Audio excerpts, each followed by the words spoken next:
Hello viewers, আপনারা দেখছেন ম্যাডনেটস art. তো ম্যাডনেটস আর্টে আপনারা দেখতে পাচ্ছেন আমি একটা ফতুয়ার উপরে কাজ করছি। তো এটা আমার বাবার ফতুয়া ছিল। তো ফতুয়াটা ছোট হওয়ার কারণে আমি তার উপরে ডিজাইন করে আমি নিজে পড়ছি, ব্যবহার করছি। এছাড়া আপনারা যারা ধরুন ফতুয়া বা পাঞ্জাবির ওপরে কাজ করাতে চান, তার জন্য আমাকে ফোন করতে পারেন 6291225522। এই নাম্বারটাতে ফোন করতে পারেন। আর এটা বহরমপুরের মধ্যেই উপলব্ধ। বহরমপুরে আমি আপনার হরিদাস মাটির ওই দিকটাতেই থাকি। আপনারা যদি ফোন করেন তো এই নাম্বারেই ফোন করবেন, জেনে নেবেন। তো আমি একটি গণেশের মুখ আঁকছি, প্রথমে পদ্মফুলটা আঁকছি। আর একটা কথা বলি, আমি এই আঁকাটা আঁকবার সময় পেন্সিল ব্যবহার করিনি।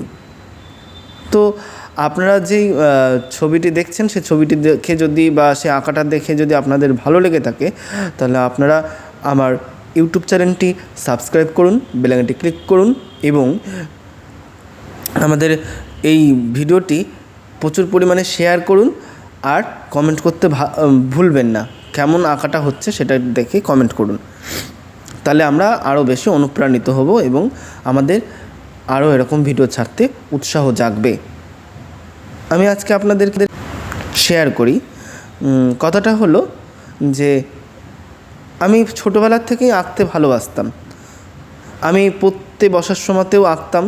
মানে ধরো অঙ্ক করতে দিয়েছে, তো অঙ্ক করার বাদ দিয়ে অঙ্কের খাতায় আমার ড্রয়িং বেশি, আঁকাটাই বেশি, এরকম ছিল। আমি এখনও অবধি আমি যেখানে কাজ করি, আমার একটি ল্যাবে আমি ব্লাড কালেকশনের কাজ করি, সেখানেও আমাকে যদি কেউ কোনো কাজ দেয়, সাদা কাগজের উপরে কিছু লিখতে বলে, লেখা বাদ দিয়ে আঁকাটাই করি। এবার অনেকের মনে প্রশ্ন জাগবে, আপনি আঁকা বাদ দিয়ে এই কাজগুলো কেন করছেন?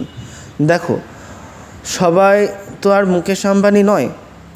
তো মুকেশ আম্বানি যদি হতে পারতাম, তাহলে ওই 1 লাখ টাকা বা 1.5 লাখ টাকা এরকম টাকা দিয়ে ওই অ্যানিমেশন বা ফ্যাশন ডিজাইনার এগুলো শিখতে পারতাম।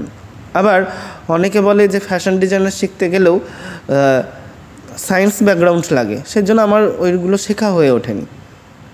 ফালতু অত টাকা নষ্ট করে তো শিখতে পারবো না।